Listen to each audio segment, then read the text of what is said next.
Bon, je vais clairement pas faire de suspense. On va être cash très directement et évoquer Jumaba. Et bien sûr que c'est une excellente nouvelle pour l'Olympique Lyonnais. Mais quand je vous dis que c'est une excellente nouvelle pour Lyon, actuellement, à l'heure où je m'exprime, bon, voilà, on est en juin 2025. Bon, on fera les comptes. Évidemment, il faut passer la DNCG.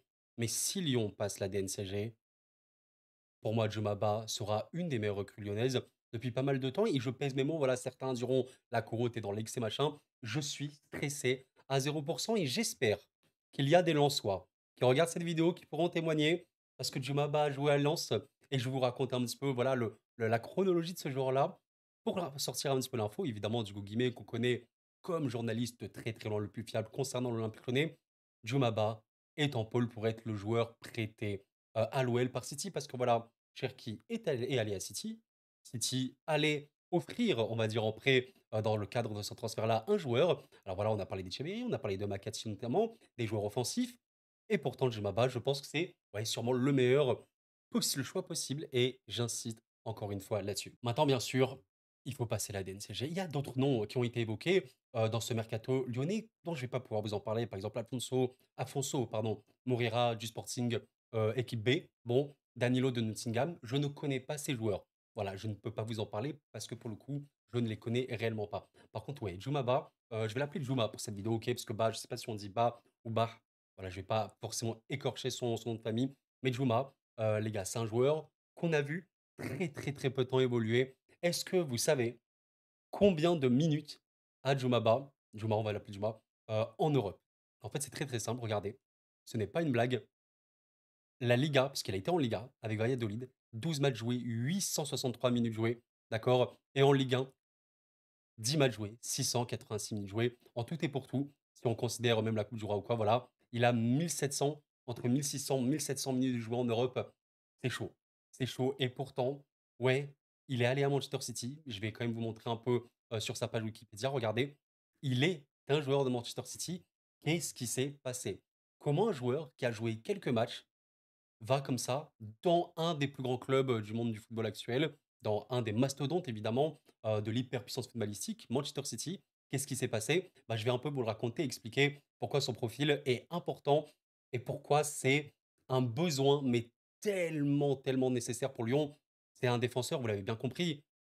Je suis en train de vous remontrer un petit peu regardez, l'effectif de l'OL. D'ailleurs, les gars, je vous ai même pas demandé, mais j'espère vraiment que vous allez bien. Voilà, quand même, la politesse, prenez soin de vous. Passez vraiment une excellente vie dans ma compagnie. Je suis tellement heureux de vous en parler premier degré parce que j'aime le joueur. À Lens, il était super.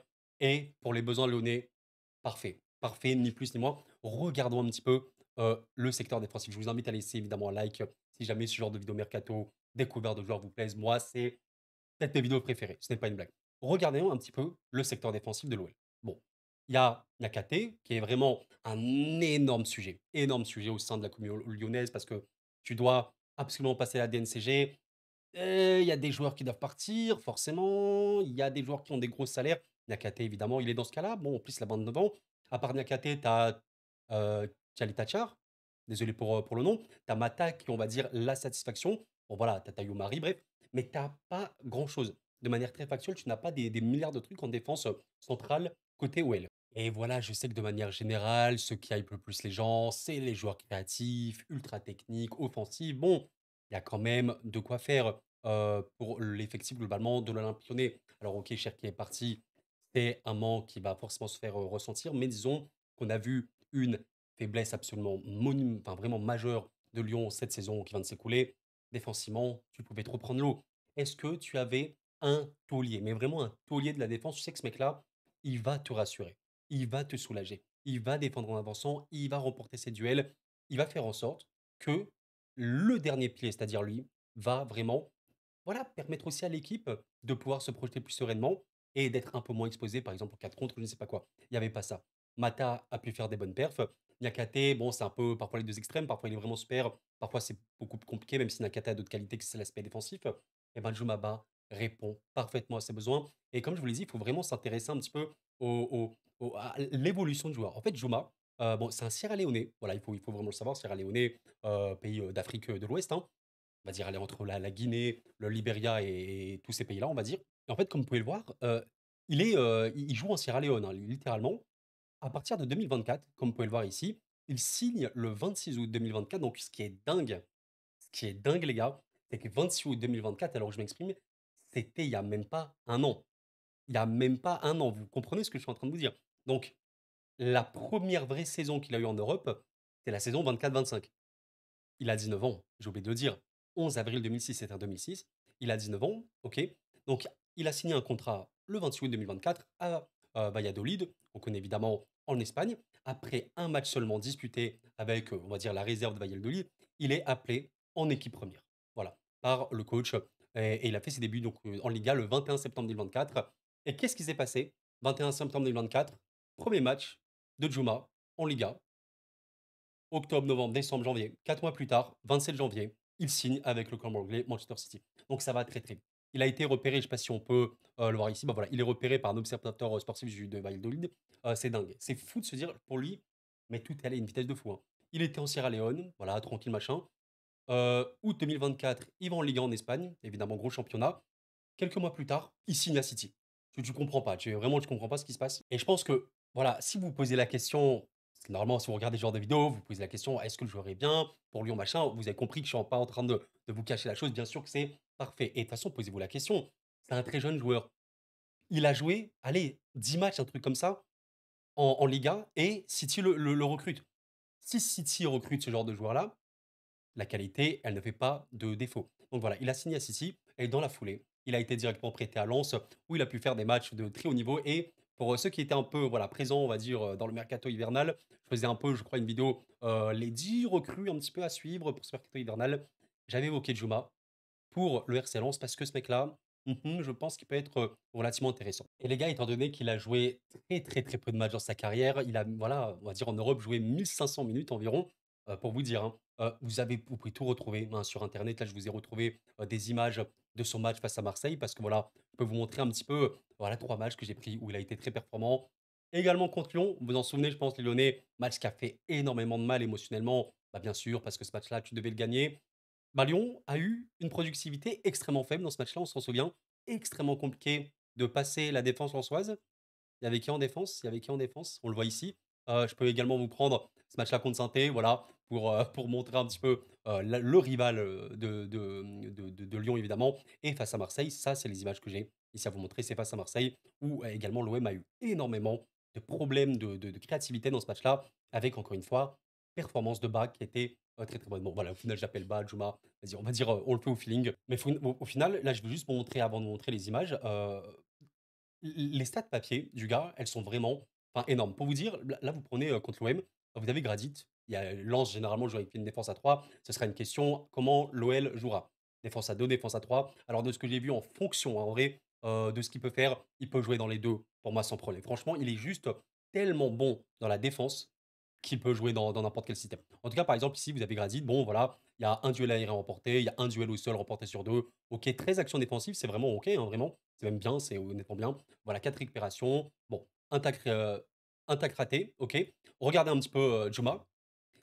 Ici, il a quasiment 100 de duels réussis. Il en a juste un au sol qu'il a raté. 18 actions, défensives, sur ce match-là. C'est énorme contre l'OM, hein, je rappelle. 2 tacs réussis sur 3. Vous avez 11 dégagements de la tête, 8, enfin 11 dégagements et 8 de la tête. Dans le duel aérien, le mec est vraiment absurde. Je vais vous montrer un petit peu de data juste après. Je peux vous montrer évidemment, par exemple ici contre Lyon, pour regarder, Medina, voilà, je vous laisse regarder un petit peu rapidement. 13 actions défensives, c'est quand même bien, 2 tacles réussis, OK. Gradit ici, voilà, c'est OK, 13 actions et Djouma, voilà, c'est des chiffres vraiment, encore une fois, 100 de duels remportés au sol comme aérien. 20 actions défensives sur le match face à Lyon. Il a réussi ses 2 tacles. 10 dégagements de la tête, entre autres. 3 récupérations, c'est abusé. Je suis même parti voir ce truc-là contre Saint-Étienne. Contre Saint-Étienne, ce qui est dingue, c'est que Lens a plus le ballon, mais il est tellement bon, même quand Saint-Étienne, on sait que Saint-Étienne a été une saison très compliquée. Mais offensivement, collectivement, c'était mieux. Il y avait quand même des moments où tu sentais qu'il y avait des bons circuits. Il a écœuré Saint-Étienne, mais d'une force 100 encore une fois, de duels remportés au sol comme aérien, 10 récupérations de balles. Et ça fait un peu peur parce que sa lecture du jeu, et c'est pour ça que City l'a acheté, il a un QI foot. En fait, c'est pas juste un mec qui sait défendre sur l'homme, mais il comprend le football. Très, très, très intelligent pour moi dans son anticipation. Regardez un petit peu. 10 récupérations pour Juma. C'est autant que Mathieu Ryan, qui est le gardien de Lens, et derrière l'Arseneur, mais qui est un gardien. Encore heureux que les gardiens, ils ont plus de récupération que toi qui est un défenseur. Enfin, c'est vraiment énorme. Et d'ailleurs, j'ai retrouvé les gars, ben, ce graphique que je vais vous montrer de DataScout que je salue également. Excellent compte, de data avec DataFoot. Je vous invite tout le temps à les follow les gars, c'est les 2 meilleurs probablement. Jumaba, voilà, comme il a dit, ici, attends, est-ce que je retrouve, le là, voilà, ici. Il peut terroriser n'importe quel, attaquant pendant 90 minutes. Voilà. En fait, sa data, elle est extrêmement simple à comprendre, avec toujours cette idée qui va évoluer. Bon, même si pour Lyon, on ne sera pas du tout dans une perspective de développement ou quoi, parce qu'il va évidemment retourner à City, peut-être s'imposer un jour. Mais regardez un petit peu. Je rappelle que le camembert, il faut le comprendre en centiles. Plus vous êtes proche de 100, plus vous êtes l'élite absolue dans votre domaine. Par exemple, interception 98, bah, considérez qu'il est meilleur que 98% des défenseurs centraux en Europe. D'accord. Il est dans le top 2%. Voilà, c'est absolument absurde. Je peux également vous montrer, ceci quand il était à Valladolid. Regardez le nombre d'actions défensives qu'il joue, c'est énorme. Énormément d'actions défensives jouées, 73 centimes, c'est beaucoup. Duel défensif gagné, 88 centimes. Donc il joue beaucoup de duels, il en remporte énormément au sol et duel aérien, bah, en fait, il est top 1. Vous savez quoi? Je suis parti revoir, il est premier au niveau des duels aériens en Europe. Je crois qu'il est même devant Van Dijk. Non, mais il faut arrêter. Franchement, alors lui, c'est ridicule et je vous laisse imaginer ce mec-là à Lyon. À Lyon, qui avait vraiment un problème d'avoir un défenseur constant, régulier, qui est là pour défendre. Alors bien sûr, ces autres stats, elles sont pas bonnes. Vraiment, elles sont, bah, factuellement, bon, c'est pas quelqu'un qui va percuter. Il y a pas beaucoup de passes globalement, pas un volume de passes énormissime et cetera machin. Mais ce qui est intéressant, c'est que c'est pas grave parce qu'une équipe de football se complète. Je parlerai un petit peu de Niakate après. Et voilà, en fait, ici, Datascout le dit très bien, voilà pourquoi Manchester City a décidé de miser sur lui. C'est un rock absolu. Il est vraiment, vraiment très avancé et je vais vous dire une chose pour les Lyonnais qui peuvent s'inquiéter. Mekoro, tu sais, dans le football, il faut pas que des défenseurs purement au duel, forts. Mais c'est pour ça qu'il y a généralement dans les équipes de football d'autres défenseurs qui sont plutôt des relanceurs. Alors, voilà, je vous prends le cas de, Niakate. Bon, Niakate, à Lyon, encore une fois, c'est un débat. Niakate, c'est un gars qui, au duel, n'est peut-être pas au mieux, c'est pas le pire, mais c'est pas le meilleur. Par contre, à la passe, voilà, bon, sans avoir des stats, toutes vertes, sans sensible ou quoi, on peut peut-être dire que c'est un relanceur à Lyon. Bon, voilà, encore une fois, Mata peut le faire, Niakate peut le faire. OK, il faudrait peut-être un méga défenseur de relance, à Lyon, mais disons que dans le jeu long, enfin dans le jeu court, mi-court et cetera, moyen, ça peut être OK. Tu vois? Le duo peut s'additionner. Mais il y aura surtout ce mec-là extrêmement, bon au duel. En fait, pour convaincre peut-être les Lyonnais, pourquoi c'était pas grave d'avoir ce genre de joueur? Parce qu'encore une fois, le collectif complète et pour vous dire, une des meilleures équipes d'Europe, peut-être la meilleure équipe d'Europe cette saison-là, je vous parle par exemple du PSG, ils ont recruté qui Paris, s'il vous plaît? Ben, voilà, Oglan Pacho. Alors peut-être ça vous dit rien si vous suivez pas vraiment pas Paris, ce graphique appartient à Datafoot, hein, encore une fois allez le follow. Pacho, pour ceux qui n'ont absolument pas suivi le PSG, c'est pas du tout un défenseur moderne, ouais, percussion, balle au pied, machin, relanceur de fou, voilà, qui prend non, c'est pas ça. D'ailleurs, regardez, hein, ça, c'est un graphique qui date du 10 février 2025, ça a pas beaucoup évolué depuis, ici. Éliminé par le dribble, marqué des buts hors pénalty, casser des lignes par la course, voilà, casser des lignes par la passe. Ça, généralement, si tu fort ici, c'est que tu es un défenseur moderne. Pas du tout le cas. Par contre, regardez le reste. Disputer des duels, il est dans l'élite. Bon là, vous voyez pas trop avec ma tête, mais voilà, il est en bleu, hein, 91 centiles. Élite, élite, élite. Réussit des duels aériens, 66, il s'est amélioré un petit peu avec le temps. C'est ça qui est intéressant. Réussite des duels défensifs, donc au sol, énorme. Voilà, je vais pas tout développer. Bon, il est très très propre, il a pas beaucoup de cartons. Mais ce que je veux dire par là, c'est que Pacho, on lui demande de défendre. On lui demande d'être le dernier. S'il y a un attaquant qui va chercher le ballon, tu le stops. Et c'est un pur stopper. C'est un joueur agressif. Il ne laisse rien à l'adversaire. Et ben Juma, bah, c'est ça. Juma, c'est littéralement ça. Et il faudra évidemment quelqu'un à Laurence qui puisse vraiment le complémenter. Voilà, j'ai un échantillon d'images à vous montrer, contre l'OM que j'ai trouvé notamment sur Twitter. Bah, en fait, assez intéressant de remarquer son intelligence de jeu. Globalement, j'ai vraiment des séquences à vous montrer. Ici, par exemple, vous allez le trouver au duel. Au duel, il est quasiment improbable. Comme je vous l'ai dit, vraiment, il y a quasiment aucun monde où tu vas le battre au duel. Par exemple, ici, je crois que c'est, bah, ça, en tout cas, voilà, je vais pas trouver les joueurs marseillais ici, c'est trop, trop flou, je sais pas trop c'est qui. Mais en tout cas, ici, il y a une passe intérieure. Bon, voilà, disons que quand Juma est sur un joueur, bon, généralement, c'est ce qui va se passer. Il va réussir à gagner le vis-à-vis et à relancer directement voilà, chez quelqu'un. Là, par exemple, il va chercher ici le joueur relançois. Quand je vous parlais de défenseurs intelligents et de défenseurs qui jouent en avançant, par exemple, ici, l'OM va avoir une situation de contre. Il y a Emin Gouiri qui va avoir le ballon. Ok, il y a une passe, voilà, et il va avoir une vraie grosse projection. Qu'est-ce qu'il va faire, Juma? il va aller sur le duel, il va aller sur le porteur, il va empêcher le gars de contrôler le ballon et comme il est extrêmement massif, 1,95 m les gars, quasiment 2 m, c'est un des joueurs les plus grands en défense d'Europe. C'est un rock, c'est vraiment un rock, c'est-à-dire, bah, de tout ce que j'ai vu, dans son échantillon de 1 500 minutes que j'ai pu voir, ah, il a quasiment jamais été bougé. Encore une fois, voilà, dans sa très, très, très jeune carrière. Regardez, j'aime beaucoup, beaucoup cette action parce qu'ici, il y a une situation extrêmement dangereuse, pour l'OM. Vous avez Gouiri, qui est ici, qu'on connaît vraiment très habile, vous l'avez vu, cette saison avec l'OM, sans ballon, avec ballon, voilà, il est habile. Ici, regardez, vous avez Djouma qui est, entre 2 défenseurs. Bon, qu'est-ce qu'il va faire? Dans un premier temps, il va, bah, évidemment sortir et se mettre, on va dire, intercepter la passe, qui peut arriver sur Gouiri. Et là, regardez un petit peu, il y a un Lensois qui va revenir sur Gouiri. Gouiri va prendre appel, évidemment intérieur, et il va le lire. Il va le lire et ça, tu peux te faire piéger. C'est le signe d'un joueur qui comprend le jeu. Il y a énormément de moments où, limite, il peut tromper l'attaquant et je vais vous montrer une autre action où ça se voit vraiment. Regardez cette action. Vous voyez, ici, l'OM a le ballon. Regardez un petit peu ce qu'il fait Djouma. Djouma, il va dire à son coéquipier de sortir, je crois que sur Mopé. OK? Donc c'est ce qu'il va faire. Voilà. Le Lensois va sortir. Pendant ce temps, il y a eu une passe intérieure pour, un Marseille ici et regardez Djouma. Pour l'instant, il est là, il regarde le ballon, il est, potentiellement sur, je crois que c'est Luis Enrique ici, côté web. OK. Regardons la suite de l'action. Ce qui va se passer, c'est qu'il va y avoir une passe intérieure et là, qu'est-ce qu'il peut faire normalement Djouma? Comme je vous l'ai dit, il lit le jeu, bah, il va évidemment sortir.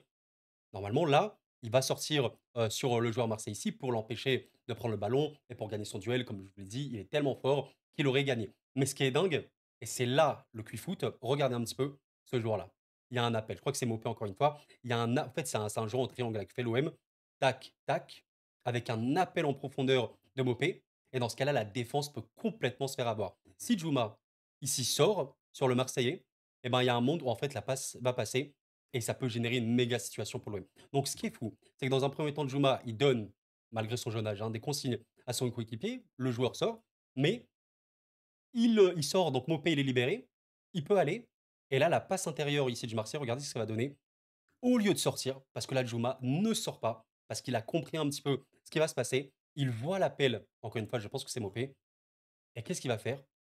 Eh ben, en fait, il va se mettre pile entre les 2 joueurs pour couper la passe. Et ça, c'est quand j'ai vu ça, voilà, j'ai compris. Vraiment, j'ai compris. À 19 ans, tu comprends le jeu comme ça. Bon, évidemment que City, et plein d'autres clubs, je pense, étaient sur lui. À partir du moment où tu joues comme ça, c'est fou, hein. Franchement, les gars, on parle de première division. On parle, de l'OM, un club important en France, un club européen, d'accord? Tu es en plus à l'extérieur, tu comprends le genre d'action. Bah, voilà, en fait, tu as compris le football. Donc là, il aurait pu sortir, mais il serait fait piéger. Parce que là, tu vois, imagine s'il était sorti, la passe, elle pourrait être très, très rapide. Alors même s'il y a un défenseur lensois qui est là, eh ben non, il a décidé de couper pile, pile entre les 2 joueurs la passe et il a relancé. Vous voyez? Et est-ce que ça y est à Lyon? Non.